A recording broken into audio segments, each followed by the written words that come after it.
The federal ఆంధ్రప్రదేశ్కి స్వాగతం.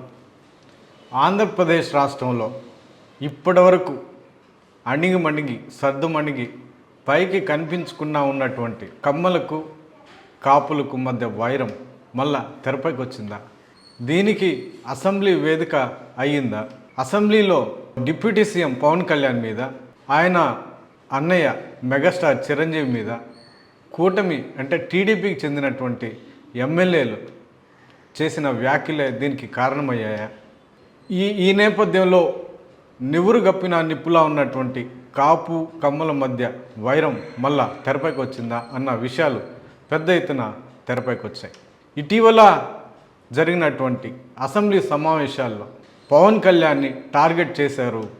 ఆయన బ్రదర్ మెగాస్టార్ చిరంజీవిని కూడా టార్గెట్ చేశారు అన్న చర్చలు జనసేన శ్రేణుల్లో పెద్ద ఎత్తున వినిపిస్తున్నాయి. ప్రశ్నలు అడగొచ్చు, కాకపోతే అవి సరైన రీతిలో అడగాలి. అడిగే విధానంలో ఎమ్మెల్యే స్థాయిగా ఉన్నటువంటి వ్యక్తులు ప్రశ్నలు అడగడంలో నేర్పరితనం ఆచితూచి వ్యవహరించాలి.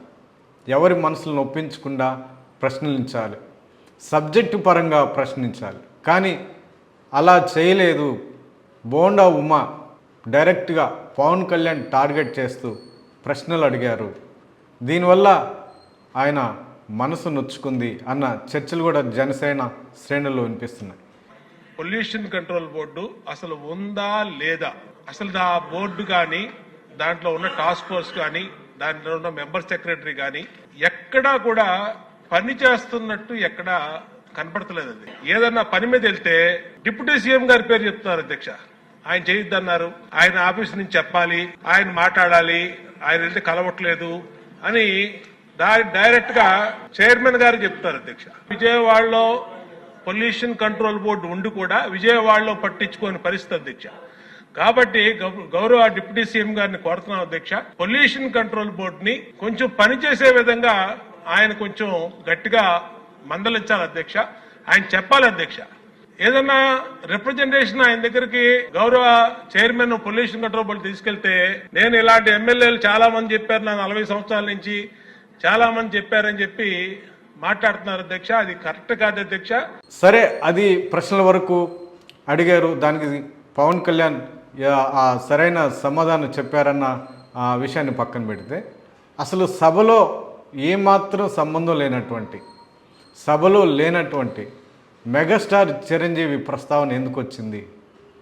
సభలో ఉన్న వ్యక్తులపైన, మంత్రులు కానీ ఎమ్మెల్యేలు కానీ ఎవరిపైన చర్చించి దాన్ని పరిష్కరించి, అసలు లోటుపాట్లు ఏమున్నాయి, సమస్యలు ఏమున్నాయి పరిష్కరించే దానికి చర్చించవచ్చు. కానీ ఆంధ్రప్రదేశ్ అసెంబ్లీకి ఏమాత్రం సంబంధం లేనటువంటి మెగాస్టార్ చిరంజీవి టాపిక్ ఎందుకు తీసుకొచ్చారు?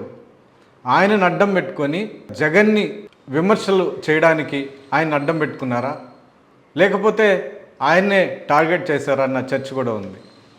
చర్చల్లో భాగంగా అసలు ఎలాంటి సంబంధం లేనటువంటి చిరంజీవిని టార్గెట్ చేశారు కావాలని. ఒక పక్క పవన్ కళ్యాణ్ టార్గెట్ చేసి చేయనట్టే అనిపించినటువంటి కూటమి మరోసారి చిరంజీవిని కూడా టార్గెట్ చేశారు. అందుకే పవన్ కళ్యాణ్ అంటే 2 రోజుల ముందు తనకు ఆరోగ్యం బాగాలేదన్న సాకుతో ఆయన అసెంబ్లీ సమావేశాలు బాయ్కట్ చేసి ఇంటికి వెళ్ళారు, హైదరాబాద్కు వెళ్ళారు అన్న చర్చ కూడా వినిపిస్తుంది. మరోవైపు తనకు వైరల్ ఫీవర్ ఉంది, అందుకే సమావేశాలకి రాలేకపోతున్నానన్న సందేశాన్ని ప్రకటన విడుదల చేశారే కానీ అంతర్గతంగా మాత్రం ఏమాత్రం సంబంధం లేనటువంటి తన అన్నయ్యని చర్చలోకి తీసుకొచ్చి అసెంబ్లీ వేదికగా అటు కామినేని శ్రీనివాస్ కానీ ఇటు బాలకృష్ణ కానీ విమర్శిస్తూ అవమానానికి గురి చేశారు. దానివల్ల మనస్తాపం చెందినటువంటి పవన్ కళ్యాణ్ సమావేశాలకి హాజరు కాలేక తన ఆరోగ్యం బాగాలేదన్న ఆ సాకును అడ్డం పెట్టుకుని ఇంటికి వెళ్ళారు, హైదరాబాద్ వెళ్ళారు అన్న చర్చ, విమర్శలు కూడా ఉన్నాయి. దీనిని అంటే ఎలాంటి విభేదాలు తలెత్తకుండా ఫర్దర్గా ఇది సమస్య రూపంలో దాల్చకుండా పార్టీ శ్రేణుల్లో విభేదాలు తలెత్తకుండా ఉండేందుకు హైదరాబాద్లో ముఖ్యమంత్రి చంద్రబాబు నాయుడు డిప్యూటీ సీఎం పవన్ కళ్యాణ్ కలిశారు. కలిసిన తర్వాత ఆంధ్రప్రదేశ్లో అసెంబ్లీలో జరిగినటువంటి ఈ చర్చను, ఈ విమర్శల్ని ఆయన ప్రస్తావించారు. దాని అంటే ఫర్దర్గా ఇవన్నీ మనసులో పెట్టుకోవద్దు, మనం కలిసి ముందుకు సాగుదాం అన్నట్టుగా ఆయన పవన్ కళ్యాణ్తో చర్చించారు అన్న చర్చ కూడా ఉంది.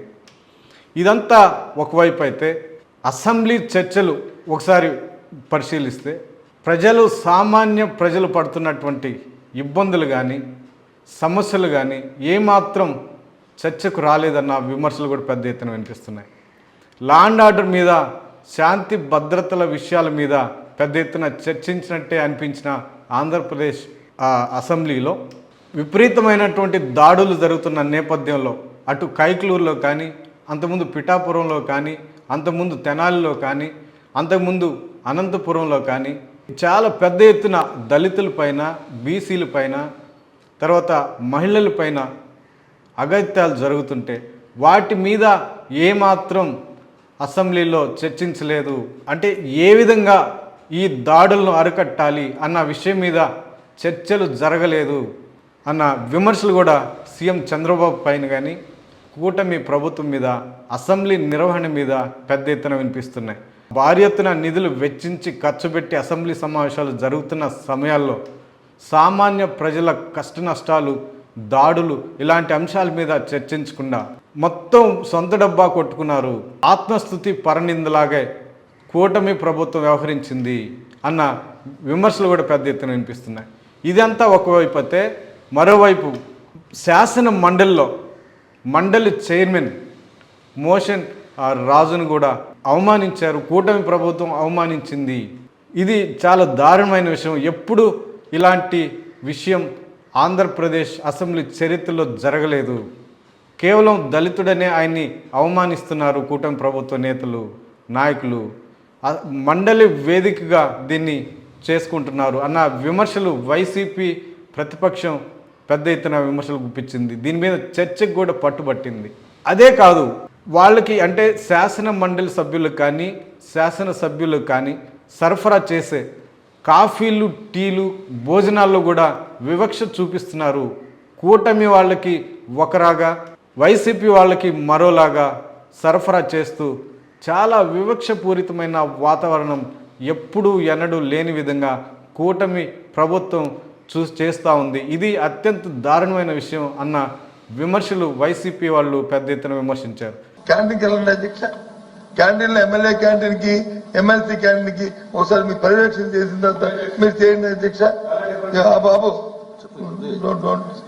మాట్లాడుతుంటే చూడండి అధ్యక్ష, ఒకసారి మరి ఒకసారి వెళ్ళి మీ ఎమ్మెల్సీలు వెళ్ళండి. ఎమ్మెల్సీ ఒక్క వైసీపీ ఎమ్మెల్సీలు కాదు, వైసీపీ ఎమ్మెల్సీతో పాటు కూటమి ఎమ్మెల్సీలు కూడా ఉన్నారు, అందరూ ఉన్నారు. నేను అందుకే సారీ చూస్తే ఇది మాట్లాడకూడదు, చిన్నతనంగా ఉంటుందని నేను అని మీకు చెప్పారు అధ్యక్ష. టీడీపీ సభ్యులు కానివ్వండి, వైసీపీ సభ్యులు 10 సార్లు తీసుకొచ్చారు. నేను సెక్రటరీకి పదే చెప్పాను, చెప్పి తప్పండి, అక్కడ వేరే కాపీ పెట్టడం, ఇక్కడ వేరే కాపీ పెట్టడం, అక్కడ గ్రీన్ టీ పెట్టడం, ఇక్కడ పెట్టకపోవటం ఏముందండి, 2 కౌంటర్లు పెడితే అయిపోయేది కదా. అంటే ఓవరాల్గా అసెంబ్లీ సమావేశాల్లో సామాన్య ప్రజలకు అవసరమైన విధంగా చర్చలు జరగలేదు. సొంత డబ్బా కట్టుకోవడానికి అసెంబ్లీ నిర్వహించారు. ఇప్పటి వరకు నివురుగప్పు నిప్పులా ఉన్నటువంటి కాపు కమ్మల మధ్య ఉన్నటువంటి వైరం మరోసారి అసెంబ్లీ సాక్షిగా, అసెంబ్లీ వేదికగా వీళ్ళు రెచ్చగొట్టే వ్యాఖ్యలు చేస్తున్నారు. దీంతో టీడీపీ నాయకుల వ్యాఖ్యల మీద జనసేన శ్రేణులు మండిపడుతున్నాయి అన్న చర్చలు కూడా తెరపైకి వచ్చినాయి. భవిష్యత్తులో ఈ పరిణామాలు ఎలాంటి వాతావరణానికి దారితీస్తాయనేది చూద్దాం.